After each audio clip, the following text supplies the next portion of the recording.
Waktu itu aku pikir sih sama bos, waktu itu pikir udah kiamat ya.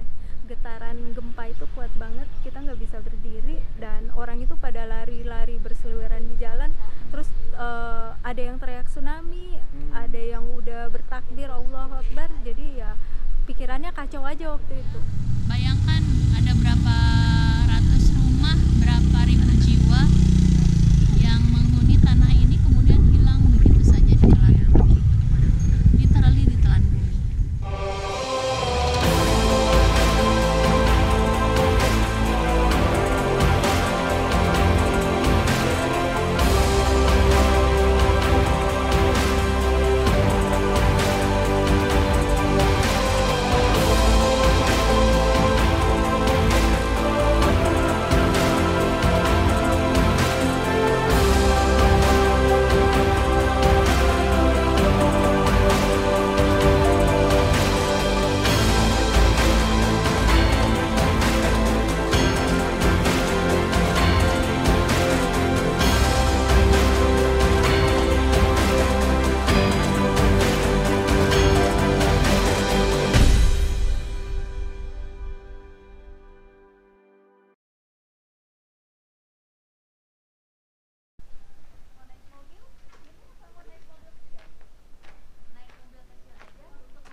Ya, jumpa kembali dengan keluarga Kusmayadi. Saat hari ini kami sudah ada di Kota Palu dan menginap di Hana Homestay di Kota Palu.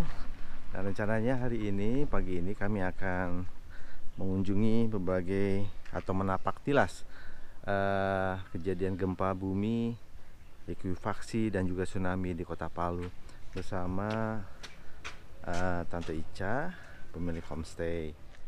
Kedahsyatan gempa dan tsunami Palu masih terlihat hingga awal 2020 lalu. Ini adalah Palu Grand Mall kan? Yang kena, sempat viral di YouTube itu. Yang tinggal di Mercure juga ngerasain lah. Salah satunya adalah Pantai Talise ini. Kondisinya sekarang gersang, padahal dulu pantai ini terkenal sebagai area hangout warga Palu. Jadi di sini dulu tuh tempat jualan ibu-ibu ya. Mereka pada jualan di sini dan di sini ada pameran juga waktu itu karena pas bertepatan ulang tahun Kota Palu. Ada pameran, terus banyak yang buka stand. Ada iya, anak-anak juga pada mau ngerayain semua. Dan karena musibah mungkin sekarang mereka udah nggak ada, mudah-mudahan meninggalnya husnul khotimah. Terus dulu ombak di sini bisa sampai sebesar apa? Yang aku dengar itu sampai 8 meter. Berarti 8 meter saat setinggi pohon ini ya? Itu terjadinya cepet banget. Setelah gempa itu langsung tsunami dan yang tadinya kerumunan orang banyak banget akhirnya. Dan jaraknya ombak sampai berapa kilo masuk ke dalam daratan? Kalau untuk detailnya saya kurang tahu sampai berapa kilo, cuman info yang kami terima itu kejadiannya cepet banget, bahkan sampai jembatannya juga ikut terhubung juga, bisa dilihat di sebelah sana. Tadinya di sini juga jalan, tempat orang pada ngumpul semua. Kalau weekend ya, orang-orang pada ngumpul di sini, ya kita lihat udah nggak ada semua, mungkin bisa di shoot. Ada Rata semua ya? rata semua sama tanah. Jadi Dek, meninggalnya itu tadi kan Ade tanya katanya meninggalnya itu karena tersapu ombak Untuk kehempas atau kehempas dua-duanya jadinya. Iya. Jadi tadi kata Kak Ica bilang begitu ombak turun di sini tinggal mayat. Artinya mereka mati ketika ombak sedang naik. Ada juga yang terlempar terbawa ke laut sampai berkilometer jauhnya, ditemukan oleh nelayan dan sebagainya. Sama teman Kak Ica, si Mbak Rina itu kan selamat karena ketahan di jaring net futsal ya. Oh, Jadi sekarang alhamdulillah masih hidup. masih hidup ya. Walaupun waktu awal tuh Jadi waktu kejadian itu katanya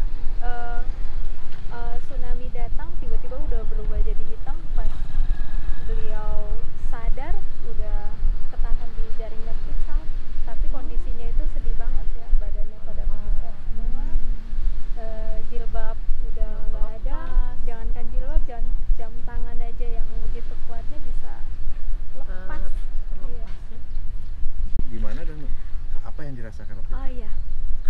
itu akhir bulan tanggal 28 September aku lagi di rumah nasabah, lagi kunjungan visit sama bos di rumah nasabah di daerah Palu Barat.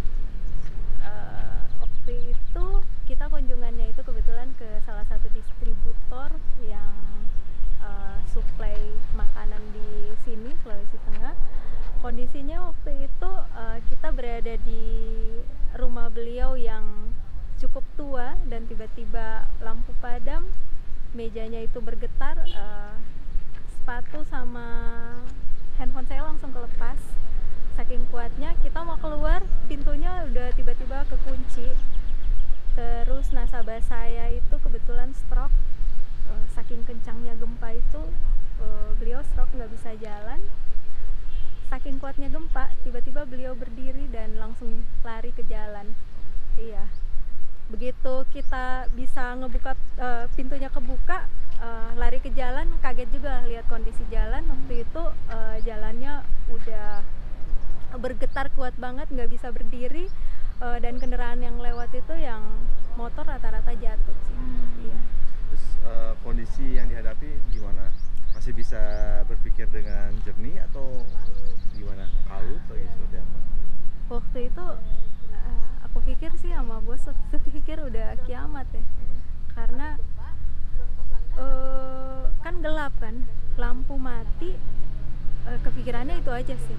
Mungkin udah kiamat kali ya. Soalnya waktu itu kita nggak bisa berdiri kan, nggak bisa berdiri karena saking kuat getaran gempa itu, kuat banget. Kita nggak bisa berdiri dan orang itu pada lari-lari berseliweran di jalan.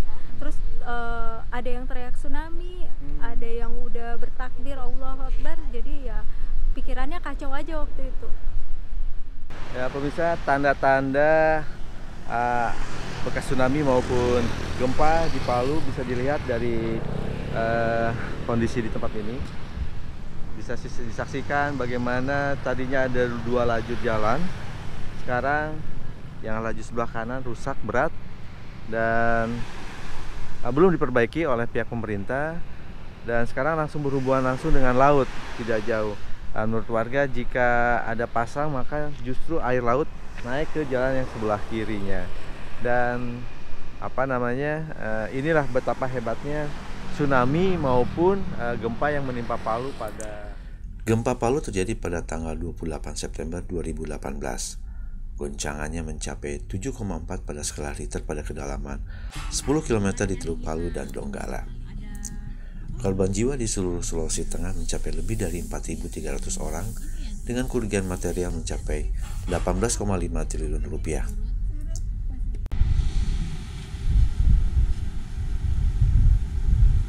Kondisinya dulu ada ininya ya, ada tiang penyangga di bawah.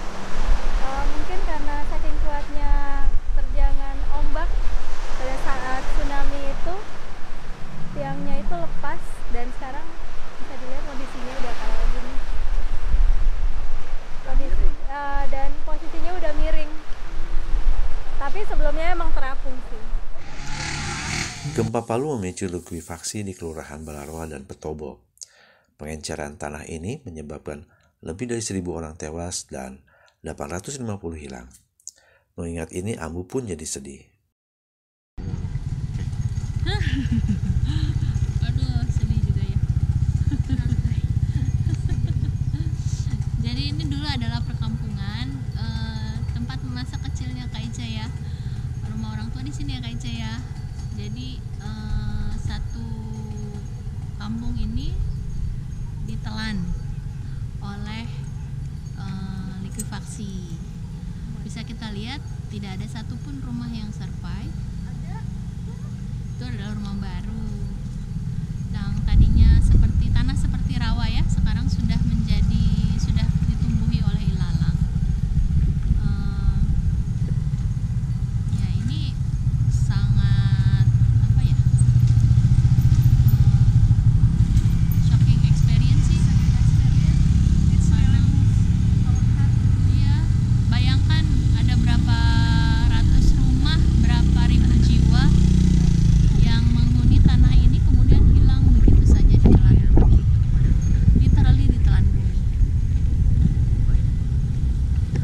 memahami likuifaksi, kami melihat kembali tayangan peristiwa likuifaksi yang telah diupload warga ke YouTube. Kejadiannya sungguh mengerikan, sebab tanah bisa meluncur sejauh ratusan meter dengan membawa bangunan di atasnya. Ini sampai kapan rencananya? Napak tilas dilanjutkan ke tempat pengungsian korban gempa Palu. Sekitar 4.000 keluarga masih tinggal di tenda-tenda.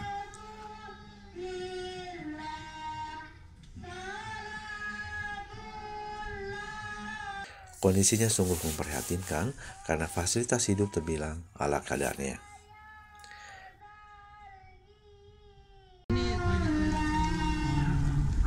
Itu rumah ya, satu rumah satu keluarga gitu ya? Iya, jadi sebenarnya ini sudah tidak layak lagi sih buat mereka, karena seharusnya mereka sudah ada di utara, Mas.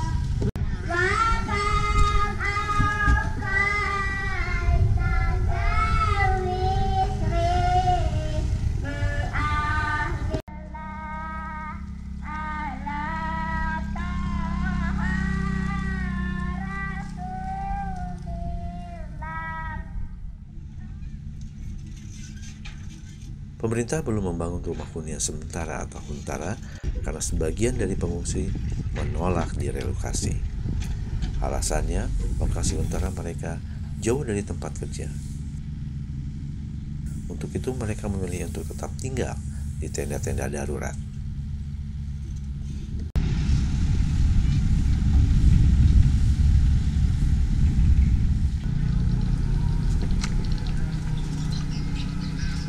Pemandangan yang menyayat hati kini ada di depan mata.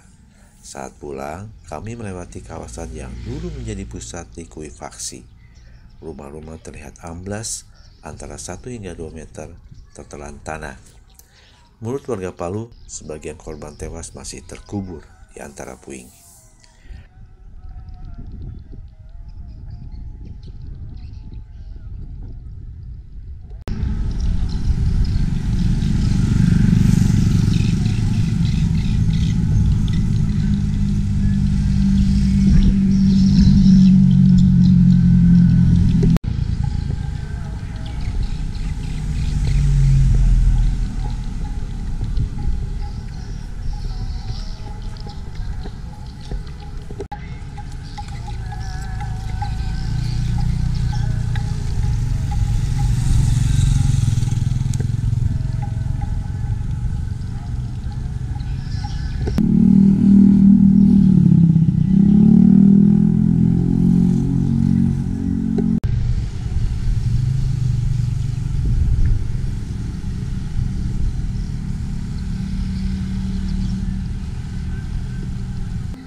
Gimana?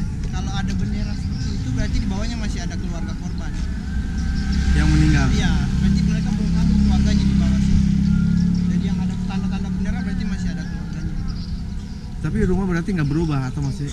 Ini posisi rumah sudah berubah semua, Mas. Jadi kayak ada rumah warga yang sudah tinggal. Gimana Pak Dek? Sampai masuk. Ada nanti. Ini air dari dalam tanah berarti ya? Atau air hujan mungkin? Nah ini sudah kalau biasanya dibilang balaroi, daun basah kayak ini. Nah, ini balaroi ini. Kakak Iksan. Jadi berdasarkan tumbuhan ini, area ini Ya sebetulnya sebelumnya adalah itu adalah rawa. yang kemudian dikeruk dan dijadikan rumah. rumah. Dan ini adalah bangunan yang tenggelam. Ya akibat pergeseran tanah itu. Pergeseran tanah likuifaksi itu. akibat likuifaksi.